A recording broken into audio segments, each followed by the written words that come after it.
छोटी बहू का 2 मिनट, बड़ी बहू का 2 घंटे का लंच बॉक्स। हे भगवान, आज तो बहुत लेट हो गया। सच में आज तो बहुत डांट पड़ने वाली है। शिवम अपना ऑफिस बैग लाता है, उसमें लैपटॉप रखता है और डाइनिंग टेबल पर आकर बैठ जाता है। मम्मी, भाभी, जल्दी खाना लगा दो, मैं ऑफिस के लिए लेट हो रहा हूँ। तभी दिव्या भी ऑफिस के लिए तैयार होकर वहां जाती है। भाभी, मेरे लिए भी नाश्ता निकाल दो, आज मुझे जल्दी जाना था लेकिन मैं सोकर ही लेट उठी। हाँ, मैं नाश्ता बना रही हूँ, बस थोड़ी देर रुक जाइए। इधर कुछ ही देर में गोलू की स्कूल बस आ जाती है। अरे नितिन बेटा, गोलू की तो स्कूल बस आ गई और अभी तक नाश्ता भी नहीं बना है। तुम एक काम करो, इसे कुछ पैसे दे दो ताकि ये कैंटीन से लेकर कुछ खा ले। रोज की तरह आज भी स्कूल बस गोलू का इंतजार करते हुए हॉर्न बजा रही थी। तभी नितिन, चलो गोलू बेटा, तुम्हारी मम्मी का तो अब रोज का यही हो गया है, लंच देरी से बनाना। ये लो पैसे रखो, कैंटीन से जो मन करे खा लेना, ठीक है? ये कहकर नितिन गोलू को स्कूल बस में छोड़कर वापस घर आ जाता है। भाभी, आप एक काम करो, अपना नाश्ता आप खुद ही खा लेना, मैं ऑफिस जा रहा हूँ, मुझे बहुत लेट हो रहा है। भैया रुको, मैं भी चलती हूँ, आज पहले से ही लेट थे, लेकिन इनके नाश्ते के चक्कर में तो हमें यही शाम हो जाएगी। खाना समय न मिलने की वजह से गोलू बिना लंच बॉक्स लिए स्कूल चला जाता है। वहीं शिवम और दिव्या भी बिना नाश्ता किए और बिना लंच बॉक्स लिए ऑफिस के लिए निकल जाते हैं। तभी नितिन रसोई में जाकर देखता है, यार निशा, क्या करती हो तुम? देखो 10 बज गए हैं। गोलू भी बिना नाश्ते और लंच बॉक्स के स्कूल चला गया है और दिव्या और शिवम भी। सब कुछ आपकी आंखों के सामने ही तो है, मैं भी तो खाना बना ही रही हूँ। आप तो जानते ही हो खाने में देरी ना हो, इसलिए मैं सुबह कितनी जल्दी भी उठ जाती हूँ। हाँ, मुझे पता है, तुम सुबह 4 बजे से उठ गई थी, लेकिन क्या फायदा तुम्हारे 4 बजे उठने का जब तुम्हारा अब तक लंच बॉक्स भी तैयार नहीं हुआ। नितिन की बात सुनकर निशा सोच में पड़ जाती है। सुबह के 4 बजे होते हैं, निशा का अलार्म बजता है। वो तुरंत उठकर अलार्म बंद कर देती है। आज जल्दी उठ जाती हूँ, वरना फिर खाना बनाने में 2 घंटे लग जाएंगे और सबको बिना नाश्ते के ही घर से जाना पड़ेगा। आज अच्छे से नाश्ता भी बना दूंगी और सबका लंच बॉक्स भी पहले ही तैयार कर दूंगी। ये सोचकर निशा सुबह 4 बजे ही उठ जाती है।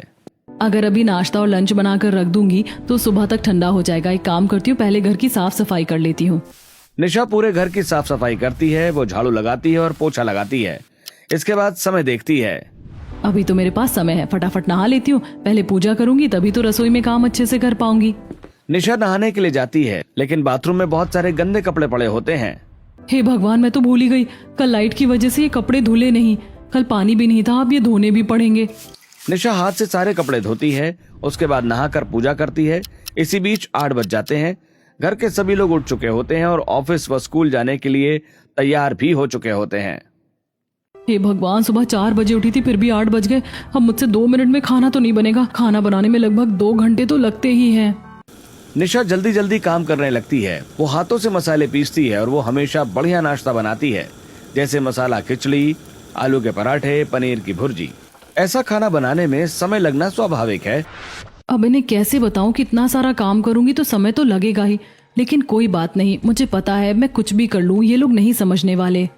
दिव्या और शिवम की तरह नितिन भी बिना नाश्ता किए और बिना लंच बॉक्स लिए घर से चला जाता है। इस तरह निशा लगभग 11 बजे नाश्ता बनाकर तैयार करती है। मम्मी जी, पापा जी, कहाँ हो आप लोग? देखिए नाश्ता बन गया है, जल्दी से आकर नाश्ता कर लीजिए। अरे बेटा, जब भूख के समय पर खाना नहीं मिलता तो भूख ही मर जाती है। बस अब रसोई में रख दो, जब भूख लगेगी तब खा लेंगे। हाँ बेटा, मेरा भी कोई खास मन नहीं है खाने का। दवाई तो मैं थोड़ा सा ब्रेड और दूध पीकर ही खा चुका हूँ। ये सुनकर निशा थोड़ी परेशान हो जाती है। दूसरी तरफ, गोलू बेटा, क्या हुआ? तुम लंच बॉक्स में क्या लेकर आए हो? अपना लंच बॉक्स खोलो और खाना शुरू करो। गोलू अपना लंच बॉक्स खोलता है, लेकिन उसमें खाने की जगह पैसे रखे होते हैं। कैसे गैर जिम्मेदार पेरेंट्स हैं, बच्चे को लंच बॉक्स में खाना देने की बजाय पैसे रखकर भेज रहे हैं। अगर बच्चे की तबीयत खराब हो गई या पेट खराब हो गया तो? मैडम गोलू के उन्हीं पैसों से उसके लिए हल्का फुल्का खाना मंगवा देती हैं। इसके बाद वो ये बात प्रिंसिपल मैम को भी बताती हैं। इस बार पेरेंट्स मीटिंग में ये बात मुझे जरूर याद दिलाना, मैं उनसे इस बारे में बात करूंगी। ऐसा कहकर मैडम वहां से चली जाती हैं। इसी तरह शाम हो जाती है। गोलू भी स्कूल से वापस आ जाता है। इधर निशा शाम 5 बजे से डिनर की तैयारी शुरू करती है और 7 बजे तक खाना बना लेती है। सभी लोग साथ बैठकर खाना खाते हैं। जो भी हो, खाना तो बहुत अच्छा बनाया है। हाँ लेकिन बनता तो 2 घंटे में ही है ना। हाँ, इन्हीं 2 घंटों की वजह से हमें रोज सुबह सुबह भूखे ही घर से निकलना पड़ता है। निशा के देर से खाना बनाने की वजह से कोई भी उसके अच्छे खाने की तारीफ नहीं करता।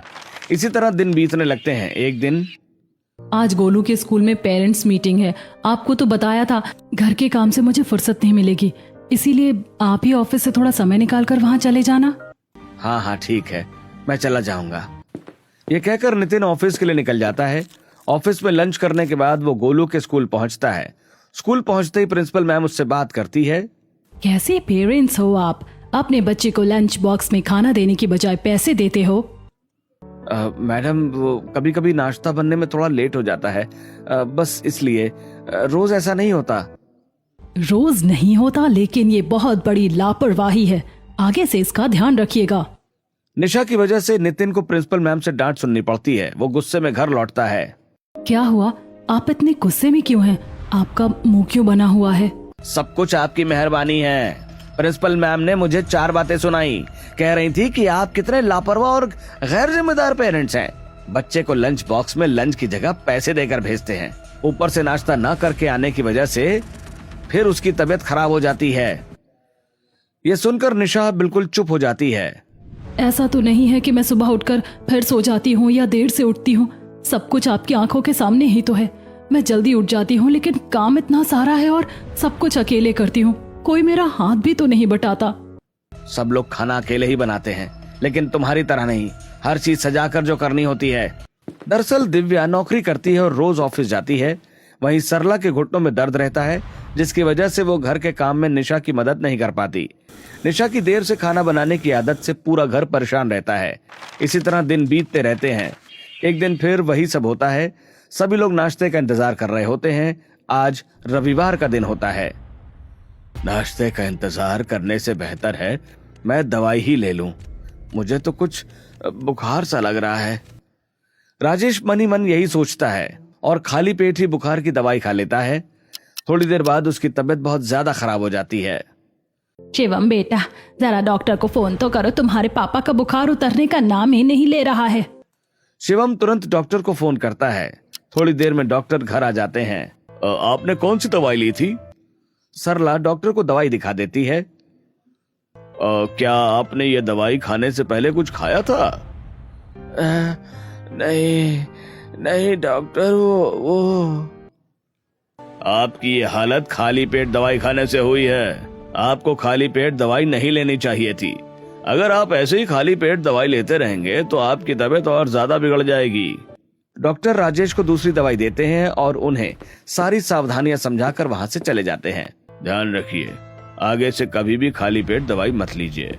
डॉक्टर के जाने के बाद ये सब भाभी की वजह से हुआ है। अगर भाभी जल्दी खाना बना देती तो पापा को खाली पेट दवाई नहीं लेनी पड़ती।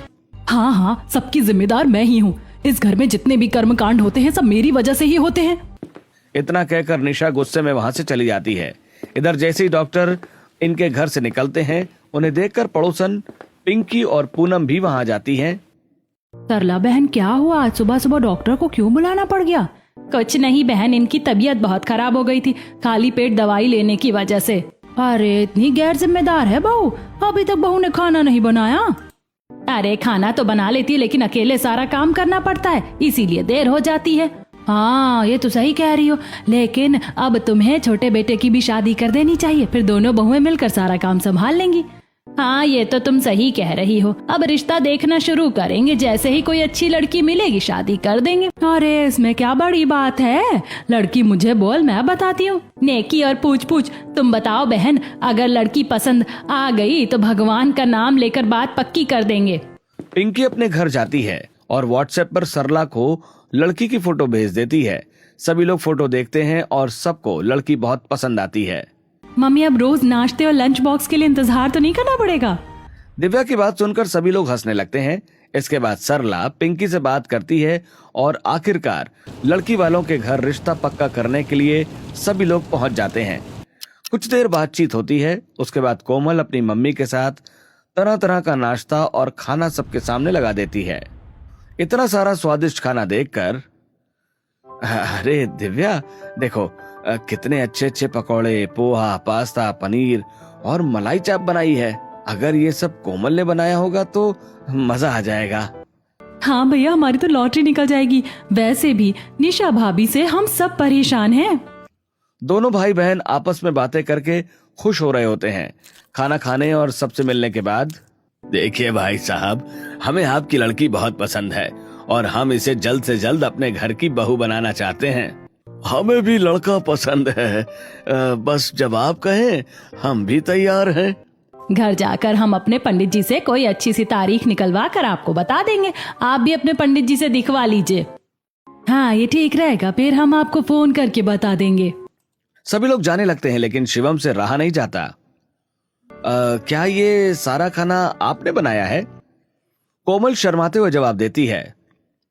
जी, मैंने ही बनाया है। क्यों, आपको अच्छा नहीं लगा क्या? नहीं नहीं, बहुत अच्छा खाना बनाया है आपने।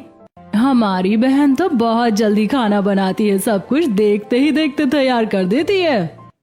ये सुनकर पूरा परिवार खुशी से झूम उठता है। बस हमें भी ऐसी ही लड़की चाहिए थी जो हमारी गृहस्थी और रसोई दोनों संभाल ले। सरला की बात सुनकर सभी लोग बहुत खुश हो जाते हैं और अपने घर वापस लौट आते हैं। कुछ दिनों बाद आखिरकार शिवम और कोमल की शादी हो जाती है। निशा बड़े प्यार से कोमल का गृह प्रवेश करवाती है। इसके बाद दिव्या उसे उसके कमरे तक छोड़कर आती है। फिर सभी लोग सो जाते हैं। अगली सुबह, कोमल उठ जाओ, देखो मेरी भाभी तो 2 घंटे में खाना बनाती हैं। अब तुम्हें जल्दी खाना बनाकर सबका दिल जीतना है। ये कोई बड़ी बात नहीं है। खाना बनाना तो वैसे भी मेरा पसंदीदा काम है। मैं 5 मिनट पहले भी रसोई में पहुंच जाऊं तो 2 मिनट में नाश्ता बनाकर तैयार कर दूंगी। आप बिल्कुल टेंशन मत लो। कोमल आराम से उठती है, तैयार होती है और नीचे आती है जहां हॉल में सभी लोग बैठे होते हैं। कोमल अपने सास ससुर के पैर छूती है। बेटा, आज तेरी पहली रसोई है तो मीठे में कुछ बना लेना। उसके बाद जो तुम्हें अच्छा लगे बना लेना। सरला की बात सुनकर कोमल मुस्कुराने लगती है। जब से कोमल नीचे आई है उसकी नजर बार बार दरवाजे पर ही है। तभी डोरबेल बजती है। कोमल तुरंत भागकर दरवाजा खोलती है। हाँ हाँ भैया, आराम से ले आइए, उधर रसोई है। कोमल डिलीवरी बॉय को रसोई दिखाती है और एक एक करके सारा सामान रसोई में रखवा देती है। वहाँ निशा भी मौजूद होती है। अरे, पहले ही दिन तुमने इतना सारा क्या मंगवा लिया? कोमल एक एक करके मशीनों के डब्बे खोलने लगती है। भाभी, ये एयर फ्रायर है, ये ओवन है, ये रोटी मेकर है और ये मिक्सर ग्राइंडर है। इसमें 4 अलग अलग जार है। इन जारों में हम जूस, चटनी, सॉस और बहुत सारी चीजें आसानी से बना सकते हैं। कोमल की बात सुनकर निशा हंसने लगती है। लगता है तुम बड़ी कमजोर हो, मेहनत करना पसंद नहीं है तुम्हें। अभी मैं समझी कि तुम्हारी मम्मी कह रही थी कि तुम 2 मिनट में खाना कैसे बना लेती हो। हाथ तो हिलाती नहीं होगी, सब मशीनों के भरोसे छोड़ देती होगी। अरे भाभी, हर हार्ड वर्क का नतीजा अच्छा नहीं होता। वैसे भी आजकल स्मार्ट वर्क का जमाना है। पहले ही दिन जेठानी देवरानी के बीच हल्की फुल्की नोकझोंक हो जाती है। आप बस 2 मिनट रुकिए, देखिए मैं अभी कैसे झटपट सबके लिए नाश्ता बनाकर लाती हूँ। निशा रसोई से बाहर चली जाती है। इधर कोमल एक भगोने में गर्म पानी डालती है। उसमें थोड़ा सा तेल और नमक डालकर पानी उबलने रख देती है। पानी उबलने पर वो उसमें पास्ता डाल देती है।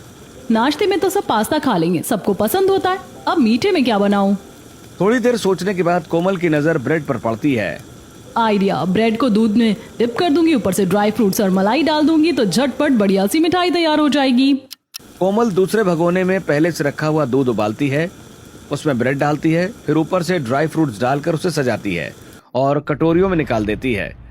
इस तरह वो कुछ ही देर में पास्ता और ब्रेड की मिठाई बनाकर तैयार कर देती है। इसके बाद वो सबके सामने नाश्ता परोस देती है। अरे वाह भाभी, अभी तो आप हमारे साथ यहीं खड़ी थी और इतनी जल्दी आपने नाश्ता भी बना लिया, वो भी इतना स्वादिष्ट। ननद जी, बिना खाए कैसे कह रही हो? ऐसे झूठी तारीफ करने से काम नहीं चलेगा, पहले खाकर तो देखो। कोमल की बात सुनकर सभी लोग हंसने लगते हैं। फिर सभी उसके बनाए हुए पास्ता और ब्रेड की मिठाई चखते हैं। अरे वाह, ये ब्रेड से क्या बनाया है? सच में खाने में बहुत स्वादिष्ट लग रहा है। दादू, आप पास्ता भी ट्राई करो, पास्ता बहुत मजेदार है। हाँ, सच में तुमने बहुत अच्छा नाश्ता बनाया है। अरे, इसे खाना थोड़ी कहते हैं, इसे तो स्नैक्स बोल कहते हैं। थोड़ी देर में ही भूख लग जाएगी, तब याद आएगा खाने का। क्या हुआ भाभी, भूख लगेगी तो फिर से मैं कुछ बना दूंगी। निशा चुप हो जाती है।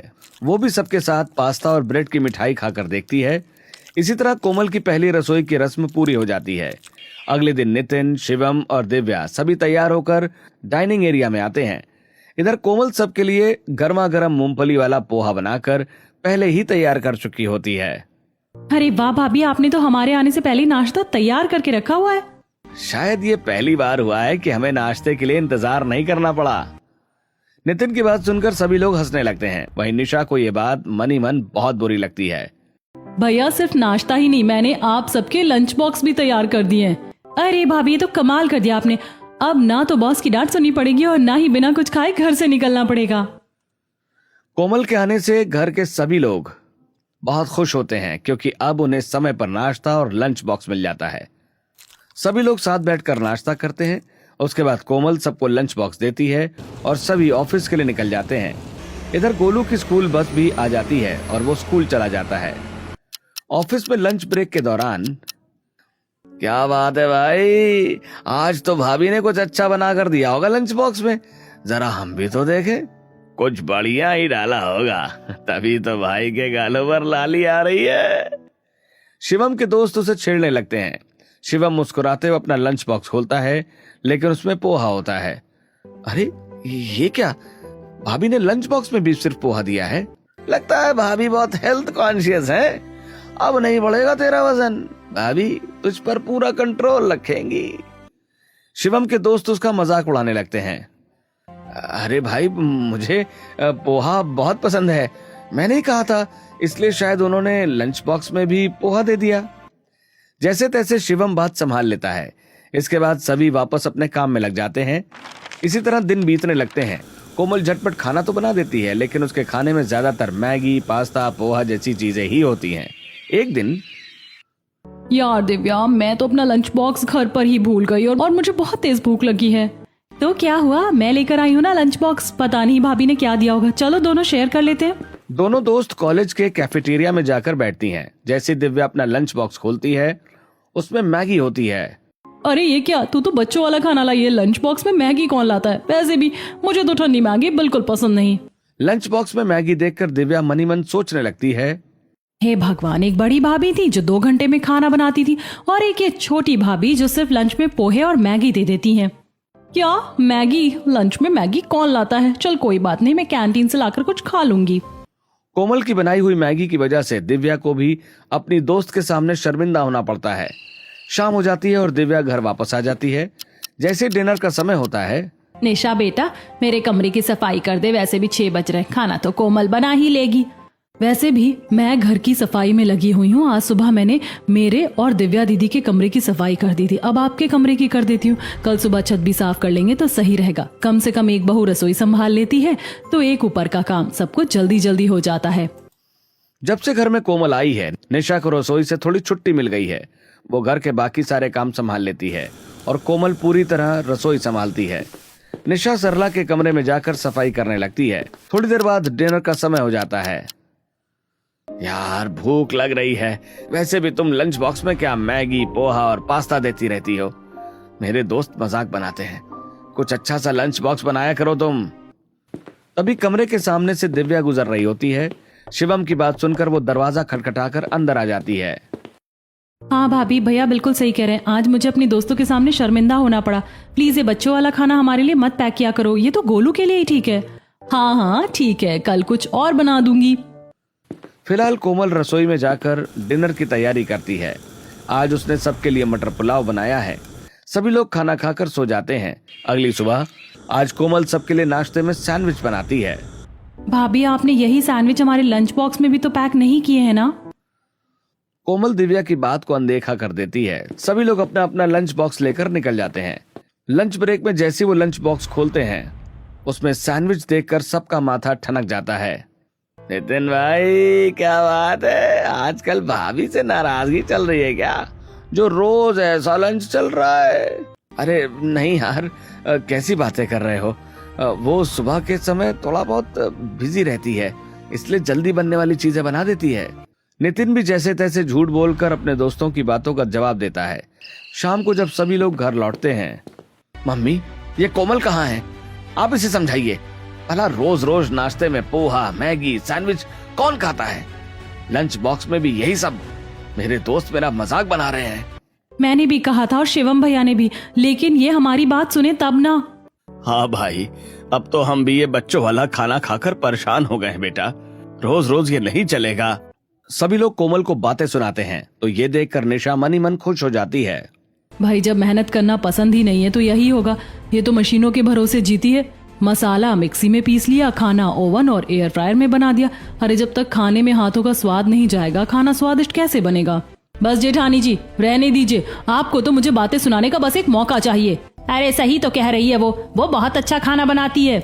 तो फिर उनसे ही बनवा लीजिए ना खाना, मैं घर का बाकी काम कर लिया करूंगी, झाड़ू पोछा और बर्तन। एक बार फिर रसोई की पूरी जिम्मेदारी निशा के हाथों में आ जाती है। अगले दिन फिर वही हाल होता है। सभी लोग डाइनिंग टेबल पर नाश्ते का इंतजार कर रहे होते हैं। हमारी आधी जिंदगी तो इस घर में अच्छा खाना मिलने के इंतजार करते करते ही गुजर जाएगी। सच में बेटा, हम तो इस रूटीन से तंग आ गए हैं। अब कुछ तो करना ही पड़ेगा।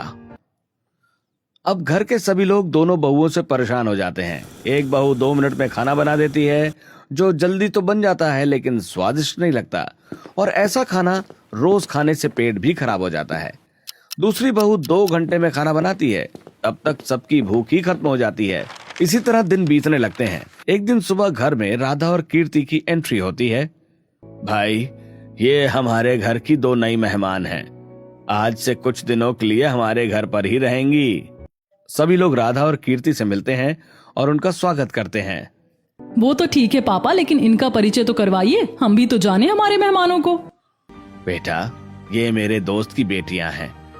वो किसी काम से आउट ऑफ कंट्री गए हैं और इन दोनों के एग्जाम चल रहे हैं। घर पर कोई नहीं है, इसलिए मैंने इन्हें कुछ दिनों के लिए यहाँ बुला लिया। अरे बिल्कुल सही किया आपने। सभी लोग राधा और कीर्ति से बातें करने लगते हैं। कोमल उनके लिए चाय नाश्ते का इंतजाम करती है और इसी तरह रात हो जाती है। अगली सुबह दोनों बहुत जल्दी जल्दी उठकर कॉलेज के लिए तैयार होती हैं। जैसे ही वो रसोई में पहुंचती हैं, वहां निशा नाश्ते की तैयारी कर रही होती है। तभी नितिन भी वहां आ जाता है। निशा, यार तुमने गोलू की यूनिफॉर्म पर प्रेस भी नहीं की और ना ही उसका होमवर्क पूरा करवाया है। भाभी आप जाकर गोलू को संभालो, नाश्ता हम बना लेंगे। अरे नहीं, आप लोग मेहमान हो, ऐसे अच्छा थोड़ी लगता है। अब मेहमान नहीं, हम भी घर के सदस्य हैं, आप बिल्कुल टेंशन मत लीजिए, हम सब संभाल लेंगे। कोमल घर की साफ सफाई में लग जाती है। राधा और कीर्ति निशा को गोलू का काम करने भेज देती हैं और खुद रसोई में नाश्ता बनाने लगती हैं।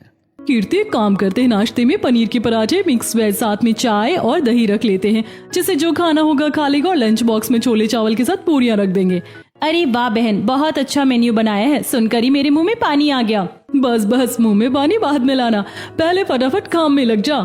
दोनों बहनें मिलकर काम शुरू कर देती हैं। कीर्ति फ्रिज से पनीर निकालकर उसे मैश करती है और उसमें मसाले मिलाती है। उधर राधा आटा गूंद लेती है। एक तरफ कीर्ति छोले तैयार करती है। चलो पहले पनीर के पराठे सेक लेते हैं। मैंने मिक्स वेज की भी पूरी तैयारी कर ली है, बस तड़का लगाना बाकी है। जब तक पराठे बनेंगे सब्जी भी तैयार हो जाएगी। राधा पराठे बेलती है, कीर्ति मिक्स वेज बना देती है और पराठों पर घी लगाकर एक एक करके उतारती जाती है। स्वादिष्ट खाने की खुशबू पूरे घर और मोहल्ले में फैल जाती है। अरे वाह, कितनी अच्छी खुशबू आ रही है। हमारे घर में तो इतने दिनों बाद इतने अच्छे खाने की खुशबू आई है। लगता है आज कुछ बहुत अच्छा बनने वाला है। थोड़ी ही देर में दोनों बहनें सबके सामने नाश्ता परोस देती हैं।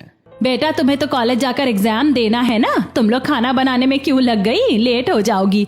नहीं आंटी, कॉलेज तो वैसे भी 10 बजे का है, आप लोग आराम से नाश्ता कीजिए। सभी लोग प्यार से नाश्ता करने लगते हैं। कितने अच्छे पराठे बनाए हैं, सच में मैंने इतने स्वादिष्ट पराठे कभी नहीं खाए। इस बार संडे को मुझे भी बनाना सिखाना। क्यों नहीं, लेकिन अभी आराम से खाओ। मजा ही आ गया। और ये मिक्स वेज तो बिल्कुल पंजाबी स्टाइल में बनी है। सच में दीदी, आपने बहुत अच्छा खाना बनाया, बहुत यम्मी यम्मी। पूरा परिवार नाश्ता करके बहुत खुश हो जाता है। तभी पड़ोसन पूनम वहाँ आ जाती है। अरे भाई, आज क्या बनाया तुम लोगों ने, खुशबू तो पूरे घर और मोहल्ले में फैल रही है। कुछ नहीं बहन, आज राधा और कीर्ति दोनों बहनों ने नाश्ता बनाया है। हाँ तभी मैं सोचूं, वरना तुम्हारी बहुएं तो पास्ता ही बनाती रहती हैं। पूनम की बात सुनकर कोमल मुंह बना लेती है। इन पड़ोसन को भी अपने घर में ध्यान नहीं, हर समय दूसरों के घर के मामलों में टांग अड़ाती रहती हैं। कोमल चुपचाप अपना काम करने लगती है। उधर पूनम और सरला बातें करने लगती हैं।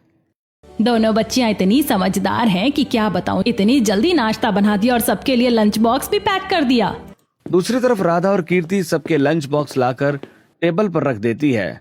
भाई लड़कियां तो ऐसी होनी चाहिए, फुर्तीली। तू मेरे बेटे की बात चला, मेरे घर में भी ऐसी बहू आ जाएगी। सही कह रही है, काश मेरे घर में भी ऐसी बहुएं आई होती। अगर पहले से ध्यान दिया होता तो मैं अपने दोनों बेटों की शादी इन्हीं दोनों बहनों से कर देती। ये सुनकर पास में काम कर रही निशा और कोमल को बहुत बुरा लगता है। थोड़ी देर बातें करने के बाद पूनम वहां से चली जाती है। इस तरह दिन बीतने लगते हैं। अब घर के सभी लोग राधा और कीर्ति के हाथ के खाने की खूब तारीफ करते हैं। एक दिन, राधा, तुमने कितना अच्छा खाना बनाया था। मेरे दोस्तों ने भी तुम्हारे हाथ से राजमा चावल खाए। कह रहे थे कि आज तक इतने स्वादिष्ट राजमा चावल नहीं खाए। क्या सच में? लेकिन मैंने तो उसमें ऐसा कुछ खास डाला भी नहीं था। हाँ, अगली बार बनाऊंगी तो अपने दोस्तों के लिए भी जरूर लेकर जाना। इस तरह दिन बीतने लगते हैं और अब शिवम और नितिन भी दोनों बहनों की खूब तारीफ करने लगते हैं। एक दिन, कितना अच्छा मौसम हो रहा है ना, लगता है बारिश आने वाली है। ऐसे मौसम में गर्मा गर्म चाय के साथ पकौड़े मिल जाएं तो मजा ही आ जाए। पकौड़ों की कौन सी बड़ी बात है, चलो अभी बनाती हूँ। अरे नहीं नहीं, तुम रहने दो। कीर्ति, तुम बना दो ना, तुम बहुत अच्छा खाना बनाती हो। आज पकौड़े भी तुम्हारे हाथ के खिला दो। कोमल के सामने जब शिवम कीर्ति की तारीफ करता है तो कोमल के तन बतन में आग लग जाती है। कल की आई हुई लड़की ने ऐसा क्या खिला दिया मेरे पति को जो बस उसी की तारीफ किए जा रहे हैं? बात सिर्फ अच्छे खाने की ही है या फिर कुछ और? उधर कीर्ति सबके लिए पकौड़े बनाने रसोई में चली जाती है। दूसरी तरफ, निशा बेटा, कोमल बेटा, कहाँ हो तुम दोनों? देखो घर कितना गंदा हो रहा है और बारिश भी आने वाली है। काम करो, पहले छत से कपड़े उतार कर ले आओ। दोनों जेठानी देवरानी छत पर कपड़े उतारने चली जाती हैं। क्या हुआ? तुम इतनी गुस्से में क्यों हो? क्या बताऊं जेठानी जी, मैं तो सच में तंग आ गई हूँ। ये दोनों लड़कियां हमारे घर से कब जाएंगी? ऐसा लग रहा है कि इन्होंने हमारी रसोई तो क्या हमारे पतियों पर भी कब्जा कर लिया है। हाँ, ये तो तुम सही कह रही हो। नितिन भी उठते बैठते पूरे दिन बस राधा राधा की ही बातें करते रहते हैं। हाँ, यही हाल शिवम का भी है। अगर हमने अब ध्यान नहीं दिया ना तो वो दिन दूर नहीं है जब ये लोग हमें घर से धक्के मारकर निकाल देंगे, क्योंकि अब तो हम इनके किसी काम के भी नहीं रहे। हाँ, सच में हमें कुछ करना पड़ेगा। जो देवरानी जेठानी एक दूसरे को रसोई में थोड़ी देर भी नहीं झेल पाती थी, आज वही दोनों सिर्फ राधा और कीर्ति की वजह से एक साथ मिलकर योजना बनाने लगती हैं। दोनों कपड़े लेकर नीचे आ जाती हैं। इधर कीर्ति गर्मा गर्म पकौड़े बनाकर तैयार कर चुकी होती है। आइए भाभी, आप भी बैठिए, काम बाद में कर लेना, पहले गर्मा गर्म पकौड़े खाइए। सभी लोग पकौड़े खाने लगते हैं। वाह, मजा ही आ गया। कितने अच्छे पकौड़े बनाए हैं कीर्ति तुमने। अरे भाई, मुझे तो पकौड़ा तड़का भी बहुत पसंद है, और अगर पकौड़े बच जाए ना, शाम को उसी की सब्जी बना देना। नितिन की बात सुनकर सभी लोग हंसने लगते हैं। इसी तरह शाम हो जाती है और आज भी खाना राधा और कीर्ति ही बनाती हैं। इधर कोमल और निशा बहाने बहाने से रसोई में जाकर दोनों को काम करते हुए देखती रहती हैं। फिर रसोई से बाहर आ जाती हैं। अच्छा, तो ये राज है इनके जल्दी खाना बनाने का। जेठानी जी, ये तो बहुत आसान है, ऐसे तो हम भी कर सकते हैं। हाँ, बिल्कुल कर सकते हैं और करेंगे भी। हम इन लड़कियों का हमारे घर पर राज नहीं होने देंगे। दोनों देवरानी जेठानी एकजुट हो जाती हैं। रात को सभी लोग खाना खाकर सो जाते हैं। अगली सुबह कोमल और निशा सबसे पहले उठकर रसोई में पहुंच जाती हैं। आज कुछ ऐसा बनाएंगे कि पूरा घर उंगलियां चाटता रह जाए। हाँ बिल्कुल, एक काम करती हूँ, स्टीम मोमोज, हक्का नूडल्स और व्हाइट सॉस पास्ता बना लेते हैं। चल पगली, फिर वही मशीन वाला खाना, इससे कुछ नहीं होने वाला। आज उन्हें हाथों का स्वाद दिखाना पड़ेगा। निशा कोमल को समझाती है। फिर दोनों मिलकर नाश्ते में चटपटे पंजाबी स्टाइल आलू के पराठे, हरी और लाल चटनी बनाती हैं। वहीं सास ससुर के लिए शाही रोटी, भिंडी की सब्जी, शाही पनीर और चावल भी तैयार कर देती हैं। एक एक करके घर के सभी लोग उठने लगते हैं। अरे भाई, कीर्ति कहाँ रह गई? जल्दी से मेरे लिए नाश्ता लगा दो और मेरा लंच बॉक्स भी पैक कर देना। आज राधा और कीर्ति देर रात तक जाग कर पढ़ रही थी, इसलिए उनकी आंख देर से खुलती है। दोनों आंखें मलते हुए कमरे से बाहर आती हैं। आज तो बहुत अच्छी खुशबू आ रही है। आखिर खाने में क्या बना है? अरे मैं तो यहाँ हूँ, फिर खाना किसने बना दिया? सभी लोग हैरान रह जाते हैं। तभी निशा और कोमल एक एक करके सारा खाना डाइनिंग टेबल पर सजाने लगती हैं। अरे वाह, ये तो कमाल हो गया। तुम दोनों ने आज इतना सारा खाना इतनी जल्दी कैसे बना दिया? हाँ, वही मैं सोच रही हूँ, आज 2 घंटे वाली और 2 मिनट वाली रेसिपी कैसे मिक्स हो गई? दिव्या की बात सुनकर सभी लोग हंसने लगते हैं। बाकी बातें बाद में करना, पहले खाना खा लो वरना ठंडा हो जाएगा। सभी लोग खाना खाने लगते हैं। बहू, कितने स्वादिष्ट आलू के पराठे बनाए हैं तुमने। हाँ भाई, मानना पड़ेगा सच में। और ये चटनी तो लाजवाब है। चटनी निशा ने सिलबट्टे पर हाथ से पीसकर बनाई थी, इसलिए उसका स्वाद अलग ही था। सभी लोग खाने की बहुत तारीफ करने लगते हैं। सच में आप दोनों ने बहुत अच्छा खाना बनाया है, मजा आ गया। मुझे भी आलू के पराठे की रेसिपी देना। ये सुनकर कोमल और निशा बहुत खुश हो जाती हैं। नाश्ते के बाद नितिन, शिवम और दिव्या ऑफिस के लिए निकलने लगते हैं। तभी कोमल और निशा दौड़कर उनके लिए लंच बॉक्स लेकर आती हैं। अरे वाह, आज तो लंच बॉक्स भी समय पर मिल गया। तीनों अपना अपना लंच बॉक्स लेकर ऑफिस चले जाते हैं। इधर राधा और कीर्ति भी अपना सामान पैक करके जाने लगती हैं। अरे क्या हुआ, तुम दोनों कहाँ जा रही हो? क्योंकि जिस मकसद से हम यहाँ आए थे वो पूरा हो गया। ये सुनकर दोनों बहुएं हैरान रह जाती हैं। तभी राजेश और सरला मुस्कुराते हुए वहां आते हैं। बहू, इन दोनों को मैंने ही बुलाया था। हाँ बेटा, जब तुम दोनों रसोई को लेकर झगड़ती रहती थी, एक हमें 2 घंटे में खाना खिलाती थी और दूसरी 2 मिनट वाला खाना बनाती थी, जिससे हम सब बोर हो गए थे और हमारा पेट भी खराब होने लगा था। इसी समस्या का हल निकालने के लिए हमने इन दोनों को बुलाया था। हाँ सच में, हम अंकल के कहने पर ही आए थे। हमारा मकसद आपको दुख पहुंचाना बिल्कुल भी नहीं था। क्या ये सब एक्टिंग थी? हमें तो लगा था कि आप लोग सच में इन्हें अपने घर की बहू बना लेंगे। नहीं बेटा, ऐसा कभी नहीं हो सकता। तुम दोनों ही मेरे घर की बहुएं हो और हमेशा रहोगी। ये सुनकर निशा और कोमल बहुत खुश हो जाती हैं। दोनों अपनी सास को गले लगा लेती हैं। इसके बाद सभी लोग खुशी खुशी राधा और कीर्ति को विदा करते हैं। अब घर में सभी लोग मिलजुल कर प्यार से रहने लगते हैं।